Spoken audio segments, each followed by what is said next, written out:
세상에 왜 이렇게 재밌는 게 많죠? 유튜브, 인스타그램, 넷플릭스, 카톡까지. 여러분 근데 그거 아세요? 우리가 즐기는 그 재미난 요소들이 우리의 집중력을 조용히 갉아먹고 있다는 사실을요. 또 해야 할 일은 산더미인데 왜 이렇게 빠르게 처리를 못할까요? 개발자들이 이 혼동의 세상에서 어떻게 생산력과 집중력 둘 다 잡고 있는지 여러분들께 알려드릴게요. 물론 개발자에만 적용되는 건 아니고 남녀노소 누구나 학생이든 다 적용할 수 있는 부분이니 같이 한번 따라가 보도록 하시죠. 앞서 말한 것처럼 요즘 세상에는 우리의 집중력을 너무나 흐트리는 많은 요소들을 가지고 있어요. 누군가는 나는 아닌데? 나는 장시간 잘 집중하고 있는데? 라고 말하실 수도 있겠지만 이 논문에서 말하는 바는 실제 지식 근로자, 개발자나 사무직을 토대로 연구를 한 결과 평균 3에서 5분 정도마다 작업을 전환하거나 중단한다고 합니다. 그리고 다시 원래 본업물로 돌아가기까지는 평균 23분 15초가 걸린다고 해요. 왜냐하면 여러분도 공부할 때나 작업할 때 생각해 보시면은 중간중간 휴대폰도 자꾸 삐뽀삐뽀 울리고 옆에 친구가 말을 걸거나 직장 상사가 또 말을 걸죠. 이런 모든 순간들이 우리의 몰입을 깨뜨리게 됩니다. 누군가는 나는 멀티태스킹을 진짜 잘해서 많은 일을 처리할 수 있어 라고 말하실 수도 있는데, 물론 그럴 수도 있죠. 근데 또 이 논문에 따르면은 두 가지의 작업을 전환하면서 할 때마다 그 반응 속도가 점점 늦어지고 실수가 는다는 연구가 있습니다. 그래서 이 잃어버린 집중력과 생산성을 포모토로 기법을 한번 올려보도록 하겠습니다. 포모토로는 이탈리아어로 토마토라는 의미예요. 그러면 토마토를 먹으면 집중력이 올라간다는 기법인가? 라고 생각하실진 않겠습니다. 네, 포모토로 기법은 이탈리아의 치릴로라는 사람이 제안한 기법인데요. 치릴로가 대학 시절에 토마토 모양의 타이머를 가지고 공부를 활용한 데서 방안이 됐다고 합니다. 그런데 얘를 가지고 어떻게 해야 되나 싶죠? 하는 방법은 무지무지 간단합니다. 25분간 할 일을 하고 5분 쉬는 거예요. 그게 끝입니다. 다만 그 25분 동안 해야 할 일을 할 때는 여러 개의 일을 하는 게 아니고 딱 하나의 일만 하는 거죠. 그렇게 하기 위해서는 방해 요소를 최대한 없애야 돼요. 휴대폰도 방해 금지 모드로 하고 PC도 방해 금지 모드를 할 수 있으면 당연히 하면 좋죠. 주변에 친구나 직장 동료가 말을 걸 때도 잠깐만 이것만 하고 말해줄게 라고 말을 하고 우리는 25분 동안 나의 주어진 일에 최선을 다해서 빠르게 하는 거죠. 25분 동안 일을 하라고 한 이유는 해당 연구에 따르면 인간의 집중력은 20에서 30분 사이가 제일 높고 그 다음으로 넘어갈수록 현저하게 줄어든다고 합니다. 그렇게 25분을 잘 집중해서 하나의 일을 잘 처리했어요.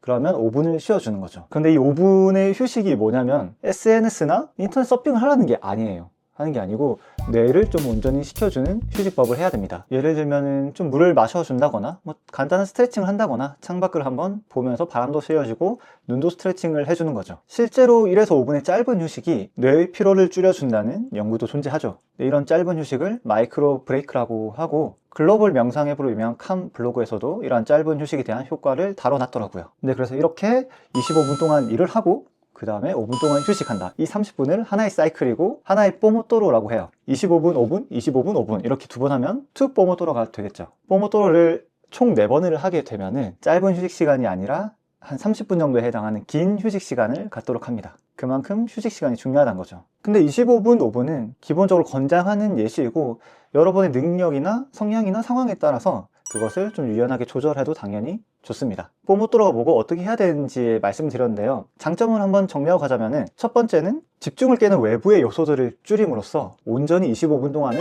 나의 집중력을 끌어올릴 수 있습니다. 두 번째는 여러 가지 일을 멀티태스킹 하면서 하는 게 아니라 하나의 일만 수행하는 게 목표이기 때문에 멀티태스킹 비용이 줄어듭니다. 앞서 말했듯이 작업을 전환할 때는 평균 23분 15초의 시간이 걸린다고 하죠. 얼마나 큰 시간인가요? 이런 큰 비용을 줄여줍니다. 마지막으로는 25분이면 한번 해볼만 하지 않나요? 생각보다 짧기 때문에 효율도 좋고 피드백도 빨라서 좀 더 동기부여가 잘 되는 것 같아요. 근데 저도 회사에서 좀 집중력을 끌어올리기 위해서 종종 포모토로 기법을 사용하는데요. 저 같은 경우에는 회사 업무 특성상 업무 메신저로 업무 문의도 많이 오고 또 제가 지인들과 연락하는 것도 좋아해서 종종 카카오톡도 해야 되고 또 문서도 써야 되고 코딩도 해야 되고 되게 할 게 많더라고요. 그래서 저는 집중력을 끌어올리기 위해서 예를 들어서 25분 동안 코딩만 해야겠다 라고 생각을 했을 때는 메신저도 다 끄고 휴대폰과 제 PC를 방해금지 모드로 하고 동료에게도 양해를 구합니다. 지금 포모토로 하고 있으니 필요한 게 있으면 메신저로 보내주시면 좋겠다 라고 양해를 구하고 열심히 코딩을 하죠. 근데 코딩도 여러 가지의 종류의 코딩이 있거든요. 개발자라고 해서 하나의 프로젝트만 하는 게 아니라 다양한 프로젝트를 하는데 그 25분 동안은 이 프로젝트의 이 코드만 작성을 해야겠다 라고 생각을 하면서 최대한 거기 일에 몰두를 합니다. 그리고 5분의 휴식을 이제 해야 되는데 앞서 소개해드린 것처럼 뇌를 이완하기 위한 휴식은 잘 안 하는 것 같고요. 업무 특성상 연락도 받고 거기에 답도 해줘야 되기 때문에 그 휴식 5분 동안은 업무에 답변도 하고, 그리고 밀린 카톡도 조금씩 보내면서 휴식 시간을 좀 보내요. 그리고 다시 또 25분 집중하고 휴식 시간, 이렇게 하는 편입니다. 근데 처음에는 제가 항상 업무 연락을 빠르게 하는 걸 중요하고 좋아했었거든요. 아, 이거 급한 업무인데 내가 빨리 해결을 못 해줘서 문제 생기면 어떡하지? 라고 생각을 했는데, 급한 연락이라고 하더라도 대부분 25분 정도는 다 기다려 주시더라고요. 25분 정도 늦어져도 25분 정도 늦어져도 크게 지장이 없는 게 대부분이었고요. 또 진짜 급하면은 달려오세요. 그래서 뽀모토로 하는 데는 크게 지장이 없더라고요. 이렇게 뽀모토로를 하면서 느낀 게 업무력의 양과 질 모두 다 향상되더라고요. 그래서 필요할 때는 꼭 뽀모토로 기법을 사용해서 업무를 진행하고 있습니다. 뽀모토로를 잘 활용하기 위해서 플로우라는 앱을 사용하고 있고요. 이 앱에서는 당연히 25분 집중, 5분 휴식이란 기능이 있고, 사용자에 맞게 이 분도 조정을 할 수가 있죠. 그리고 좋은 게 집중에 방해되는 앱이나 웹을 원천 차단을 할 수가 있어요.